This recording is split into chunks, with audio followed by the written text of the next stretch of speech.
మంచు జల్లు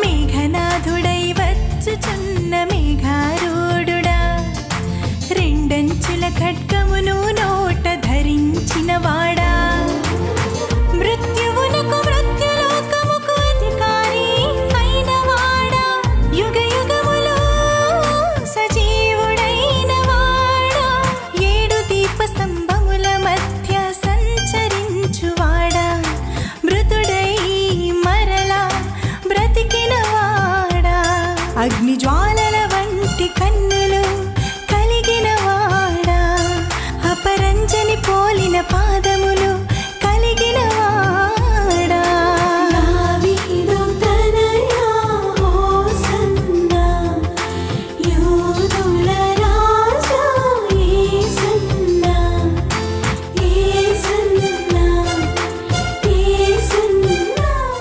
యేసు నామంలో మీకు శుభములు సమృద్ధిగా కలుగునుగాక. మధురం నీ వాక్యం అనే కార్యక్రమానికి స్వాగతం. ఈరోజు మనం యేసు వైపు చూడండి, వెలుగులో ప్రకాశించండి అనే అంశాన్ని గురించి ధ్యానించుకుందామండి.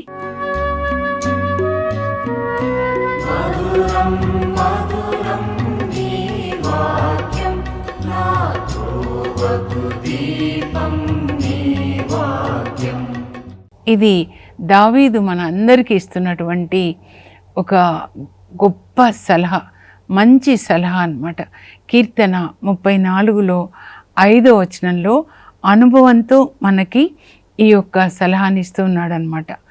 మీరు ప్రభు వైపు చూడండి, మీరు ప్రకాశించండి. ఇంగ్లీష్లో ఏమని ఉంటుందంటే look to him and be radiant. ఎవరి వైపు చూడాలంట? మీరు యేసు వైపు చూడండి, మీరు ప్రకాశిస్తారు. ఏ మనుషుల వైపు కూడా చూడొద్దు, ప్రభు వైపు చూడండి. ఆయన ఎంత మంచివాడో మీరు తెలుసుకోనండి అని దావీదు తన అనుభవంతో మనకు ఒక సలహాని ఇస్తున్నాడండి. ఇంకా ఈరోజు 24వ కీర్తన మనం ధ్యానించుకుందాము. దావీదు ఏం చెప్తాడంటే, మొదటి వచనం నాకు చాలా ఇష్టం అండి. His praise shall be upon my lips at all times. నేను అన్ని సమయాల్లో ఆయనని స్తుతిస్తాను, ఆయనకి నిరంతరము నేను వందనాలు అర్పిస్తాను. అదే 103వ కీర్తనలో కూడా రాస్తాడు కదా దావీదు, నా ఆత్మమా ప్రభుని స్తుతించు, నాలోని సమస్త శక్తులారా అతని పవిత్ర నామంను సన్నతించుడు, ఆయన చేసిన ఉపకారములు వేనిని మీరు మరవద్దు. అప్పుడు ఆయన మీ జీవితాన్ని శుభములతో నింపుతాడు, మీ వ్యాధులనెల్లా కుదురుస్తాడు, సమాధి నుంచి మిమ్మల్ని ఆయన లేవనెత్తుతాడు. యేసు ప్రభుని సమాధి నుంచి లేవనెత్తారు దేవుడు కదా. రోమా 8:11 చెప్తారు, దేవుడు ఏ ఆత్మశక్తిచే యేసు ప్రభుని సమాధి నుంచి లేవనెత్తారో ఆ ఆత్మ మీలో ఉన్నాడలా ఆ ఆత్మ మిమ్మల్ని కూడా మీ మర్త్య శరీరాలకి జీవాన్ని ఇస్తుంది. ఏ సమాధిలో సైతాన్ మనల్ని పెడతాడో, ఈ సమాధులు అనంటే సమాధిలోంచి నేను మిమ్మల్ని లేపుతాను అని దేవుడు మాట్లాడారు కదండి. ఎజికేల్ 37లో మరి 12 నుంచి 14 వరకు, మీ సమాధులు తెరిచి నేను మిమ్మల్ని లేపుతాను అంటే వాళ్ళు జీవించిన వాళ్ళతోనే చెప్తున్నాడు. మరి ఏ సమాధులు? సైతాను మన ఆత్మని సమాధుల్లో పెడతాడండి. ధనాశ, లేకపోతే త్రాగుడు, ఇప్పుడైతే సెల్ ఫోన్స్, కంప్యూటర్సు, తిండిపోతుతనం, ఇవన్నీ సమాధులు అన్నమాట. అంటే ఆత్మ చచ్చిన స్థితిలో ఉండడం. కానీ నేను మిమ్మల్ని లేపుతాను, నా వాక్యము మీకు జీవాన్ని ఇస్తుంది, మరణం నుంచి మీరు జీవంలోకి, యేసుప్రభు రక్తం కూడా మనకి జీవాన్ని ఇస్తుంది అన్నమాట. అదే ఇక్కడ దావీదు రాస్తూ ఉన్నాడనమాట. మీరు ప్రభు వైపు చూడండి, మీ ముఖాలు వెలుగుతో ప్రకాశిస్తాయి. ఏ మనుషుల వైపు మీరు చూడొద్దు. ఈ మనుషులందరినీ దాటి, అబవ్ ఆల్ పవర్స్, ఈ లోకంలో ఉన్న అందరినీ దాటి మీరు ఆయన వైపు చూడండి. 121వ కీర్తన కూడా నేను ఎక్కువ చెప్పుకుంటానండి. 121లో దావీదు ఏమంటాడంటే, నేను కొండల వైపు చూస్తున్నాను, పరలోకం వైపు, నాకు సహాయం ఎక్కడి నుంచి వస్తుంది? భూమి ఆకాశములను సృజించిన ప్రభువు నుంచి నాకు సహాయం వస్తుంది. చిన్నది కావాలన్నా నేను చెప్తున్నా అండి, నాకు ఒక పెన్ కావాలి, లేకపోతే ఒక సేఫ్టీ పిన్ కావాలి, పరలోకం నుంచి నాకు వస్తుంది సహాయం. నాకు ఆరోగ్యం కావాలి, పరలోకం నుంచి వస్తుంది. నా యేసు ప్రభు నాకు ఇస్తారు. ఆయననే నా ఆశీర్వాదాలన్నిటికీ మూలం. నాకు ఆరోగ్యం కావాలన్నా, ఆనందం కావాలన్నా, ఐశ్వర్యం కావాలన్నా, ఏ సహాయమైనా అక్కడ నుంచి దేవుణ్ణి అడిగితే దేవుడు మనుషుల ద్వారా మనకు సాయం చేస్తారు. వాళ్ళే దేవదూతలు అన్నమాట. ఇప్పుడు ఆయన ఎక్కడున్నారంటే నా లోపల ఉన్నారు. సో నా లోపల ఉన్న యేసుకి నేను అడుగుతానన్నమాట. ఆయన మిమ్మల్ని సకల ఆపదల నుంచి కాపాడతాడు. 121వ కీర్తన అన్నమాట. నీ కుడి ప్రక్కన ఉంటాడు. తర్వాత ఇప్పుడు ఇంకా 34వ కీర్తన కదా, దావీది యొక్క కీర్తన అన్నమాట. మొత్తం 150 కీర్తనలు ఉన్నాయి. Prayer in form of a song, ప్రార్థన పాట రూపంలో ప్రార్థన కీర్తన అంటే అన్నమాట. దావీదు దేవుణ్ణి ప్రార్థించాడనమాట. 150 కీర్తనలలో 75 దావీదు దేవునికి చేసిన ప్రార్థన పాట రూపంలో సితార తీసుకొని వాయిస్తూ పాటని ప్రార్థనగా మారుస్తాడు. వాళ్ళ నాన్న గొర్రెలు కాస్తూ బెత్లెహేంలో, మరి క్రీస్తుపూర్వం 1000 సంవత్సరాలప్పుడు వాళ్ళ నాన్న గొర్రెలు కాస్తూ అడవిలో పుల్లల్ని తీసుకొని సితార చేసుకొని ఆయన అంతటా ఆయన, ప్రభువే నా కాపరి, ఇక ఏ కొదవయి లేదు, అతడు నన్ను పచ్చిక పట్లలో విశ్రమింపచేయను, ఎవరు ఆయనకి నేర్పించలేదండి. ఇప్పుడు మనకైతే రిటర్న్ ఉన్నాయి, నోటితో పలకడానికి కూడా కష్టమైతే ఎలా చెప్పండి. ఆయనంతటా ఆయన అలా దేవుని స్తుతిస్తూ ఉంటాడనమాట. ఆ పాటలు వినడానికి పరలోకం నుంచి దేవుడు వస్తారండి. ఆ పాటలు విని దేవుడు, నేను పిల్లలకి చెప్పానన్నమాట, దేవుడు ఎంత తన్మయమైపోతారనంటే, ఇంకా ఆ తర్వాత ఆయన గొర్రెలు కాస్తూ ఉన్నప్పుడు ఒకసారి సింహం వస్తుంది అనమాట, ఎలుగుబంటి వస్తుంది. అప్పుడు ఆ సింహం వచ్చి ఒక గొర్రె పిల్లని ఇట్లా మింగుతుంది సగం వైపు. దావీదు పరిగెత్తుకొని వెళ్ళి సింహాన్ని చీల్చి ఆ నోట్లో నుంచి గొర్రె పిల్లని కాపాడతాడు. 17 సంవత్సరాల అబ్బాయి తన ప్రాణాలకి తెగించి గొర్రె పిల్ల కొరకు సింహంతో పోరాడి గొర్రె పిల్లని కాపాడాడు. ఇలాంటి వ్యక్తిని నేను రాజుని చేస్తే ఇజ్రాయెల్ ప్రజల్ని కాపాడతాడని దేవుడు దావీదుని రాజుని చేస్తాడనమాట. అప్పుడు నేను చెప్పాను, దినమంతా గొర్రెలు కాస్తూ దేవుని స్తుతించాడు. 34వ కీర్తన. రాత్రంతా కూర్చొని మోషే ధర్మశాస్త్రాన్ని దీపం పెట్టుకొని చదువుకున్నాడు. 119వ కీర్తన 148వ వచనం అన్నమాట. రాత్రులలో మీరు చేయాల్సింది, నిద్ర రాకపోతే బైబిల్ చదువుకోండి, వేరే ఏమి పాపంకి మీ కళ్ళు అప్పగించకండి. ఆ తర్వాత దినానికి 7 సార్లు ఆయన దేవునికి ప్రార్థన చేసేవాడు. అందుకే మహమ్మదీ సోదరులు 7 సార్లు నమాజ్ చెప్తారనమాట, దావూద్ అంటారు వాళ్ళు. ఈ 3 ఆ తర్వాత వాళ్ళ నాన్నకి విధేయిస్తాడు. అందువల్ల దేవుడు ఆయనని రాజుగా చేస్తాడనమాట. సో మీరు కూడా ఈ 3 మీరు ఫాలో కావాలి, 4 ఫాలో కావాలి. దేవుణ్ణి ఎల్లప్పుడూ మీరు స్తుతిస్తూ ఉండాలన్నమాట. స్తుతి వీరుడు దావీదు తాళపు చెవి ఏంటి, పరలోకం నుంచి ఆశీర్వాదాలు పొందడానికంటే స్తుతి అన్నమాట. దావీదు తాళపు చెవిని కలిగి ఉన్నవాడు. యేసుప్రభుని గురించి ప్రకటన గ్రంథంలో యోహాన్ రాస్తాడనమాట. అయితే దావీదు 34వ కీర్తనలో ఏం చెప్తున్నాడంటే, మీరు ఎల్లప్పుడూ దేవుని స్తుతించండి, ఆయన వైపు చూడండి, ఇంకెవరి వైపు చూడకండి. మీకు ఏ సహాయం కావాలన్నా మీరు వేకువనే లేచి ఆయన వైపు చూడండి. ఆయన వైపు చూస్తే మీ ముఖం ప్రకాశిస్తుంది. ఎందుకంటే ఆయన తేజోమయుడు, సమీపింపరాని తేజస్సుని ఆయన కలిగి ఉన్నాడు. 1 తిమోతి 6:15 మరి పౌలు రాస్తాడండి, తిమోతికి లేఖ రాస్తూ, సమీపింపరాని తేజస్సునందు వసించు అమరుండవే, తేజోమయుడా, సర్వోన్నతుడా, సార్వభౌముడా, శ్రీమంతుడవే, సర్వాధిపతివే, నీ సర్వం నాకు ఇచ్చితివే. నాకు ఇష్టమైన పాట అండి. శ్రీమంతుడైన తేజోమయుడు అనమాట. ఆయన ముఖకాంతి మన మీద ప్రకాశింపచేయాలి. నీ ముఖకాంతి మా మీద ప్రకాశింపచేసి మమ్మల్ని కరుణతో కాచి కాపాడండి. సంఖ్యాకాండం 6:24 ఉంటుంది. ఆయన కాంతి అంటే ఏ కాంతి అండి? వెలుగు. వాక్యమే ఒక కాంతి అన్నమాట. ఆ వాక్యం అనే కాంతిలో మనం నడవాలి. లోకమంతా చీకటి, పాపం, అవినీతి అన్నమాట. ఆ చీకటిలో నడవకూడదు మనం. నీ వాక్యం నా పాదములకు దీపం, నా త్రోవకు వెలుగు. మనం చీకటిలో నడిచేటప్పుడు దీపం పట్టుకొని నడుస్తాం కదా, ఏమైనా ఉందా ప్రమాదకరమైంది అని. అలాగే వాక్యం అనే దీపంలో మనం నడవాలన్నమాట. సో ఏమంటాడు ఇప్పుడు దావీదు 34వ కీర్తనకు వద్దామండి. Look to him and be radiant. మీరు ప్రభు వైపు చూడండి, ఆయన వాక్యం వైపు చూడండి, మీరు ప్రకాశించండి అని చెప్తున్నారనమాట. ఇంకా ఏంటంటే ఆయన వైపు చూసే వాళ్ళని ఆయన ఎప్పుడూ సిగ్గుపడనీయడండి. మీరు కొన్నిసార్లు మనుషుల దగ్గరికి వెళ్తారేమో మీ సహాయం కొరకు, అప్పుడు వాళ్ళు సిగ్గుపడేలాగా చేస్తారండి, అవమానిస్తారు. మీ సొంత వాళ్ళని అన్నయ్య అని మీరు వెళ్ళినా, చెల్లి అక్క అని వెళ్ళినా వాళ్ళు అవమానపరుస్తుండొచ్చు, కానీ ఈయన అవమానపరచడండి. మీ సొంత భర్త మిమ్మల్ని మోసం చేస్తుండొచ్చు, సొంత వాళ్ళు కన్న పిల్లలు మోసం చేస్తుండొచ్చు, పొడుస్తుండొచ్చు కత్తులతో, కానీ ఈయన మాత్రము చేరదీస్తాడండి, గుండెల్లో దాచుకుంటాడు. అందుకే దావీదు అంటాడు 32వ కీర్తన 7లో, నీ దాగు చోటు నువ్వే ప్రభా.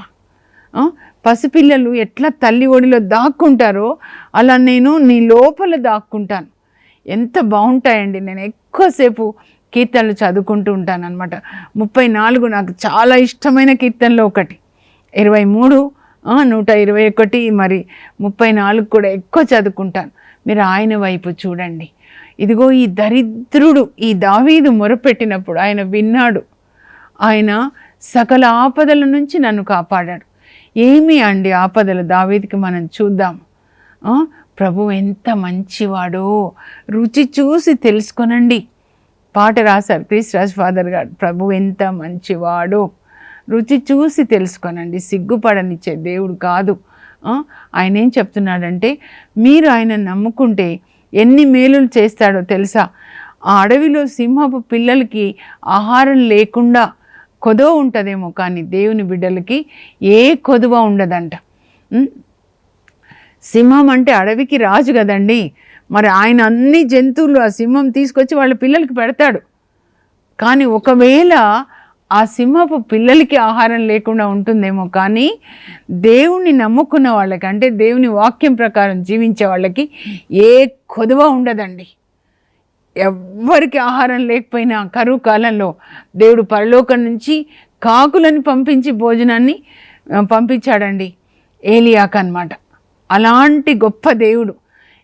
నేను చెప్తున్నాను, 27 సంవత్సరాలు నన్ను ఒక మహారాణిలాగా నా యేసుప్రభు చూసుకుంటున్నారండి. ఎన్ని శ్రమలు, ఎన్ని అవమానాలు, ఇట్లా వేచి ఉంటారు కొన్నిసార్లు శత్రువులు, కానీ నా ప్రభు నన్ను ఎత్తుకొని నడిపిస్తున్నారు. నేను చెప్తున్నాను, ఆయన ఎంత మంచివాడో మీరు కూడా తెలుసుకోవాలి అన్నమాట. ఇంకా ఇప్పుడు ఏమంటాడంటే, మీరు మెల్లగా చదవండి. కీర్తన 34లో 11లో, బిడ్డలారా బిడ్డలారా, దావీదు మిమ్మల్ని బిడ్డలారా అని పిలుస్తున్నాడు. బిడ్డలారా, ఇదిగో నా ఎదుకు రండి, నేను మీకు దైవభీతి నేర్పిస్తాను. దైవభీతి అంటే ఏంటో చెప్తాను తెలుసా. దైవభీతి, మీరు శుభములు బడయగోరినచో, మీకు శుభాలు కావాలి, దీర్ఘకాలం జీవించాలని కోరుకుంటున్నారా? You want to see good days and you want good things to happen, no sickness, no problems, ఎప్పుడు హ్యాపీగా, ఆనందంగా, ఆరోగ్యంగా, ఐశ్వర్యంగా మీరు ఉండాలని కోరుకుంటున్నారా? నేను కూడా అంటాను, నేను ఆనందంగా ఉన్నాను, ఆరోగ్యంగా ఉన్నాను, అభిషేకాన్ని కలిగి ఉన్నాను, అన్నీ కావలసిన వాటికంటే ఎక్కువగా నేనున్నాను, కలిగి ఉన్నాను. ఎందుకంటే నేను యేసులో ఉన్నాను, క్రీస్తులో, ఆయన శరీరంలో నేను ఉన్నాను అన్నమాట.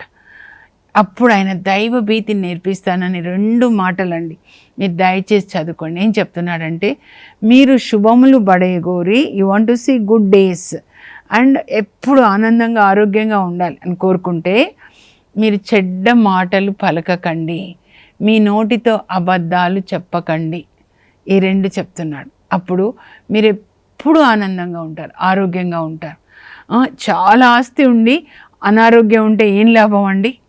చాలా ఆస్తి ఉండి మంచి బట్టల, రోగం అంతా శరీరంలో, మంచి బట్టలు వేసుకున్న ఏం లాభం చెప్పండి?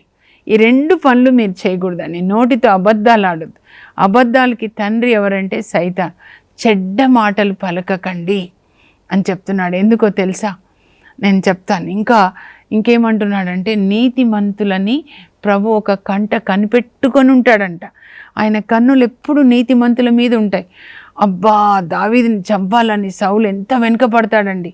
కానీ దేవుడు దావీదుని కాపాడి కాపాడి కాపాడి సౌల్నే ఒకరోజు ఆయన కొడుకులు ముగ్గురు సౌలు యుద్ధంలో ఘోర మరణం పొందేలాగా చేస్తాడు. ఎందుకు మనం తెలుసుకుందాం. నీతిమంతులని ఆయన ఒక కంట కనిపెట్టి ఉంటాడండి.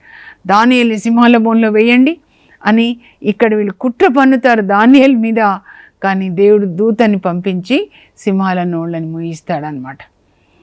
మనం నీతిమంతుల మీద చాలా కుట్రలు పన్నుతారండి, కానీ దేవుడు కాపాడతారు. నీతిమంతులు మొరపెట్టినచో దేవుడు ఆలకిస్తారంట. నీతిమంతులకి చాలా కష్టాలు వస్తాయంట. ఎందుకంటే దుష్టుడు పరిపాలిస్తున్న ఈ లోకం, దుష్టత్వం ఎక్కువగా ఉన్న లోకంలో నీతిమంతులకి చాలా కష్టాలు వస్తాయి, కానీ దేవుడు వాటన్నిటి నుండి వాళ్ళని కాపాడతారు. దావీదు తన జీవితాన్నే చెప్తున్నాడు, అనుభవాన్ని అన్నమాట. నీతిమంతుల ఎముక ఒక్కటి కూడా విరగదంటండి. దావీదు చెప్తున్నాడు అనమాట. నీతిమంతుల ఎముక ఒక్కటి కూడా విరగదు. ప్రభువు తన భక్తుల ప్రాణాలని ఆయనే కాపాడతాడు. నీతిమంతులను అపరాధముగా ఎంచువారు దేవుని నుంచి దండన పొందుతారంట. నీతిగా జీవించే వాళ్ళ మీద అపనిందలు వేసేవాళ్ళు దేవుని నుంచి శిక్షని పొందుతారని చెప్తున్నాడు అనమాట. అసలు ఈ కీర్తన దావీదు ఎప్పుడు రాశాడు? 1 సమూయేలు గ్రంథంలోనికి వెళ్ళాలండి. వెళ్ళినప్పుడు అక్కడ 21 అధ్యాయంలో 14 వచనం అనమాట. మనం చూద్దాం ఒకసారి. దావీదు చరిత్ర అసలు ఎప్పుడు ప్రారంభమైంది? పాత నిబంధనలో 2 వ్యక్తులు ముఖ్యమైన వాళ్ళండి. అంటే నాకు ఇష్టమైన వాళ్ళు చెప్పాలి అంటే అబ్రహాము తర్వాత దావీదు. అందుకే మత్తయి సువార్త రాసేటప్పుడు మత్తయి ఏమని రాస్తాడంటే, ఇది అబ్రహాము వంశజుడు దావీదు గోత్రస్థుడునగు యేసుక్రీస్తు వంశావళి. 2 పేర్లు రాస్తున్నాడు అనమాట. ఈయన యేసు ప్రభు పుట్టిన వంశము అబ్రహాం నుంచి దావీదు నుంచి అలా వచ్చింది అని చెప్తున్నాడు అనమాట. 1 సమూయేలు గ్రంథంలో 16 అధ్యాయం నుంచి దావీదు చరిత్ర మొదలవుతే 2 సమూయేలు గ్రంథంలో ఆయన రాజై ఆయన పరిపాలన, ఆయన చివరికి దేవునికి వందనాలు చెప్తాడండి. ఈ 2 గ్రంథాలు అన్నమాట. అక్కడ 1 సమూయేలు గ్రంథం 16 అధ్యాయం నుంచి అధ్యాయంలో ఒక్క మాట చెప్తా అండి. ఆయన క్రీస్తు పూర్వం 1000 అప్పుడు బెత్లెహేంలో ఇషాయి అనే గొర్రెల కాపరికి 8వ కొడుకుగా పుడతాడు, చివరి కొడుకు అనమాట. అప్పుడు ఎక్కువ తెలియలేదు ఈయన, కానీ వాళ్ళ నాన్న గొర్రెలు ఉంటాయన్నమాట, గొర్రెలు కాయడానికి పంపిస్తాడు. ఇంకా బాగా తెలివి ఉందని పెద్ద కొడుకుని సైన్యంలో సైనికులుగా చేస్తాడు. ఆ గొర్రెలు కాచేటప్పుడు ఆయన దేవుని స్తుతిస్తాడండి. అవే పాటలు ఇక్కడ ఉన్నాయన్నమాట. ఆ తర్వాత దినానికి 7 సార్లు ప్రార్థన చేస్తాడు. ఆ తర్వాత రాత్రంతా కూర్చొని మోషే ధర్మశాస్త్రాన్ని ధ్యానించుకుంటూ ఉంటాడనమాట. అప్పుడు దేవుడు అతన్ని సమూయేలు ప్రవక్తని పంపించి 16లో తైలంతో అభిషేకించి ఇజ్రాయేల్కి రాజుగా ప్రకటిస్తాడు. 17 సంవత్సరాల అబ్బాయి. ఆ తర్వాత 17 అధ్యాయానికి వస్తే గోలియాతుని జయిస్తాడు. జయించిన తర్వాత సౌలు అతన్ని సైన్యాధికారిగా చేస్తాడనమాట. అప్పటి నుంచి ఇంకా ఆయనకి కష్టాలు వస్తాయి చూడండి. దేవుని యొక్క పిలుపు ఉంది, ఇజ్రాయెల్ దేశానికి రాజు కావాలి, అభిషేకాన్ని పొందాడు. అభిషేకాన్ని పొందిన దగ్గర నుంచి కష్టాలు అనమాట. ఎందుకంటే సైతాన్కి టార్గెట్ అయిపోతాం అన్నమాట, శత్రువు అయిపోతాం. కనుక మన అభిషేకం పెరుగుతూ దేవుడు మనల్ని ఎక్కువ వాడుకుంటుంటే మనకు అపోజిషన్ కూడా సైతాన్ కూడా స్ట్రాంగ్ అనమాట. కొన్నిసార్లు చూస్తాం పెద్ద స్ట్రాంగ్ పెద్ద హీరో అనుకోండి, అక్కడ అవతల వైపు పెద్ద విలన్ ఉంటాడు. కానీ ఆ విలన్ చూడండి, అహబ్ రాజుకి పెద్ద విలన్ అవుతే దేవుడు ఏలియాని ఆయనకి సవాల్ చేయడానికి ఏర్పాటు చేస్తాడనమాట. ఇంకా 17 అధ్యాయంలో 1 సమూయేలు అండి గొలియాతుని ఓడిస్తాడు. మరి సౌల్కి చాలా సంతోషం, సైన్యాధికారిని చేస్తాడు. ఇంకా యుద్ధాలకి వెళ్ళినప్పుడు సౌల్తో పాటు దావీదు ఉంటాడు. అన్ని యుద్ధాల్లో దావీదు గెలిచాడండి, ఎక్కడా ఓడిపోలేదు. 89వ కీర్తనలో మీరు చదవాలి 19 నుంచి 34 వరకు దావీదుని గురించి దేవుడు ఆయనకి దర్శనంలో చెప్తారు. నేను నిన్ను ఎన్నుకున్నాను, పవిత్ర తైలంతో నేను అభిషేకించాను, నీ యుద్ధాలన్నింటిలో నేను నీకు జయమిస్తాను, నీ శత్రువులను నేను కూల్చేస్తాను, నువ్వు నాతో చెప్తావు, నువ్వే నా తండ్రివని. నీ రాజ్యాన్ని నేను యూఫ్రటీస్ నుంచి మధ్యధరా సముద్రం వరకు కూడా నేను వ్యాపింపజేస్తాను. నీ పిల్లల్ని నేను ఆశీర్వదిస్తాను. నీ యొక్క అధికారము, నీ పరిపాలన సూర్యుడున్నంత కాలం ఉంటుంది అని దేవుడు ఆయనతో వాగ్దానం చేస్తారనమాట. ఎప్పుడు దావీదు ఓడిపోలేదండి, ఏ యుద్ధంలో ఓడిపోలేదు. సౌలుతో వెళ్తున్నాడు, దావీదు గెలుస్తున్నాడు, వస్తున్నారు. ఒకరోజు వాళ్ళు యుద్ధం నుంచి వస్తుంటే 1 సమూయేలు 18కి వెళ్ళిపోదాం. వస్తుంటే స్త్రీలు స్వాగతం పలుకుతూ ఏమంటారంటే, సౌలు 1000 మందిని గెలిచాడు కానీ దావీదు 10,000 మందిని గెలిచాడు అని స్వాగతం పలుకుతూ పాడుతుంటే సౌలు అసూయ వస్తుందండి. ఇంకా అప్పటి నుంచి దావీదుకి సమస్యలు వచ్చేస్తాయన్నమాట. నేను 1000 మందిని గెలిస్తే దావీదు 10,000 మందిని గెలిచారని నన్ను కిందకి పెట్టి దావీదుని పైకి పెట్టేస్తారా అని అసూయ. చూడండి, అసూయ అనే పిచాచి వచ్చిందంటే ఇంకా సౌలుకి పిచ్చి లేస్తుంది. ఇంకా దావీదుని చంపడానికి ఎన్ని ప్రయత్నాలు చేస్తాడు. అప్పుడు దావీదు కొండల్లో దాక్కుంటాడండి. అయినా కూడా ఏదో ఈ 30,000 మందిని 3,000 మందిని తీసుకొని వెళ్తాడు ఒక్క దావీదు కోసం. మరి ప్రజలు మల విసర్జన చేసే ఆ గుహల్లో కూడా దాక్కుంటాడండి. అయినా అక్కడికి కూడా పోతాడనమాట ఈ సౌలు. ఇంకా చివరికి ఒకసారి ఎక్కడికి వెళ్తాడంటే 1 సమూయేలు 21లో ఫిలిస్తీయ రాజు దగ్గరికి వెళ్తాడండి. ప్రక్కన ఫిలిస్తీన్లు యాక్చువల్గా వీళ్ళకి బద్ద శత్రువులు కదా. ఫిలిస్తీయ రాజు ఆకీష్ దగ్గరికి వెళ్తాడనమాట. అప్పుడు ప్రజలు గుర్తుపడతారు, ఈయననే మనల్ని అప్పుడు ఓడించింది, మన గొలియాతుని చంపింది ఈయననే. ఈయన గురించే ఆ స్త్రీలు అప్పుడు పాట పాడారు, సౌలు 1000 మందిని చంపితే దావీదు 10,000 మందిని చంపాడు, ఈయననా. అప్పుడు మరి వాళ్ళ గొలియాతుని చంపి ఫిలిస్తీన్లను ఓడించాడు. అప్పుడు రాజుకి కోపం వచ్చేస్తుంది కదా. ఇంకా రాజు తనను చంపేస్తాడేమో భయంతో వెంటనే దావీదు ఎట్లా నటిస్తాడంటే పిచ్చివాన్లాగా నటిస్తాడు. ఇట్లా గడ్డం నుంచి సొల్లు కారుస్తూ పిచ్చివాళ్ళలాగా ఆ ద్వారాల మీద, నగర ద్వారాలు ఉంటాయి కదా ఫిలిస్తీయ దేశంలో, ఆ ద్వారాల మీద పిచ్చి గీతలు గీస్తూ పిచ్చి పిచ్చి మాటలు మాట్లాడుతుంటే రాజు అంటాడు, ఈ పిచ్చివాడు అక్కడ రాజా ఇజ్రాయెల్ దేశానికి, మన దేశంలో పిచ్చివాళ్ళు కరువయ్యారన్న మన పిచ్చివాళ్ళకి ఈ పిచ్చివాడిని ఇంకొక పిచ్చివాడిని యాడ్ చేస్తున్నారు, పంపించేసండి ఇతను. అప్పుడు పంపించేస్తాడు, లేకపోతే ఆ రాజు చంపేసేవాడే అనమాట. గోలియాతు వల్ల వాళ్ళకి ఎన్ని జయాలండి. అలాంటి వ్యక్తిని చంపాడంటే దావీదు చంపేసేవాడే. కానీ ఆ టైంలో పిచ్చివాన్లాగా నటించడానికి దేవుడు సహాయపడతారు.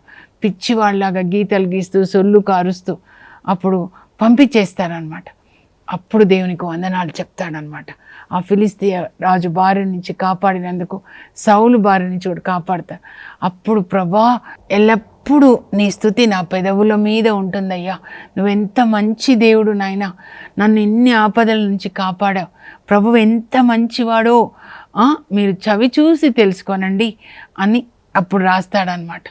ఆయన నీతిమంతులను ఒక కంట కనిపెట్టుకొని ఉంటాడు, ఎప్పుడు చెడ్డ మాటలు పలకడండి. ఒకరోజు ఆయన ఒక గుహలో దాక్కుని ఉంటాడు మల విసర్జన కొరకు. ఎక్కడైతే దావీదు దాక్కున్నాడో అక్కడికి వచ్చేస్తాడు సౌలు దావీదుకి ముందు ఉంటాడు, చీకట్లో కనపడదు. అతని అనుచరులు 600 మంది ఉంటారు. దావీదుకి ఒక్క పోటు పొడిస్తే అయిపోతుంది. దావీదు అంటాడు, దేవుడు అభిషేకించిన బిడ్డను నేను తాకను. ఒక్క మాట కూడా మాట్లాడాడండి, ఒక్క చెడ్డ మాట రాదనమాట. నీతిగా జీవిస్తాడు. సౌలు ఎంత కీడు చేస్తాడో దావీదుకి, దావీదు సౌలుకి అంత మేలు చేస్తాడండి. ఇంకా టైం అయిపోతుంది, ఆయనకి ఇచ్చిన అధికారం అనమాట. సౌలుకి అధికారం ఉంది కదా అని మేలు చేస్తున్న వ్యక్తి వెనకాల చంపడానికి పడతాడు. ఆయన తవ్విన గోతిలో చివరికి ఆయన కొడుకులు చనిపోతారు. తర్వాత దావీదుని దేవుడు రాజుని చేస్తారనమాట. ఎందుకు చెప్తున్నా అంటే, మీ కష్ట సమయాల్లో మనుషుల వైపు చూడకండి. మీరు ఇలాగే బైబిల్ చదువుకొని కీర్తనలు చదువుకోండి, దేవుని వైపు చూడండి, నా సహాయము పరలోకం నుంచి వస్తుంది అని చెప్పండి. అప్పుడు దేవుడు మీకు మేలు చేస్తారనమాట. ఏ విషయాల్లో అనారోగ్యంగా ఉందా, మీరు 41వ కీర్తన చదువుకోండి. పేదలను ఆదరించేవాడు ధన్యుడు, అతడు రోగిగా ఉన్నప్పుడు దేవుడు అతన్ని జ్ఞాపకం చేసుకొని అతనికి స్వస్థత ఇస్తాడు. ఇక్కడ ఏం చెప్పారు చూడండి, మీరు చెడ్డ మాటలు పలకండి, అబద్ధాలు చెప్పకండి, మీకు అప్పుడు అంత ఆరోగ్యం ఉంటుంది, అంత బాగుంటుంది. మీ వ్యాపారాన్ని దీవిస్తాడు, మీ పొలాన్ని దీవిస్తాడు, మీరు తలగా ఉంటారు, మీకు మంచి ఆరోగ్యం ఉంటుంది, ఆనందం ఉంటుంది, దేవుని సన్నిధి ఉంటుంది అన్నమాట. కనుక మీరు కూడా ఆయన వైపు చూడండి. ఆయన వైపు చూడడం అంటే ఏంటి? నేను కూడా అడిగాను. నా వైపు చూడడం అంటే నేను చెప్పిన వాక్యాన్ని విని చదివి దాన్ని పాటించడం అన్నమాట. అదే యేసు ప్రభు వైపు చూడడం. యేసు ప్రభు వాక్యమే దేవుడు కాబట్టి ఆ వాక్యాన్ని చదివి వాక్యంలో ఉన్న వెలుగుని మనం చూడాలి. దేవుడు మన కన్నులు తెరవాలి, మనోనేత్రాలు తెరవాలి. బైబిల్ గ్రంథాన్ని చదివి దాన్ని పాటించడానికి, మరి దైవభీతిని కలిగి ఉండడానికి దేవుడు మనందరికీ కూడా పరిశుద్ధాత్మను దయచేదురుగాక. ప్రార్థన చేసుకుందాం.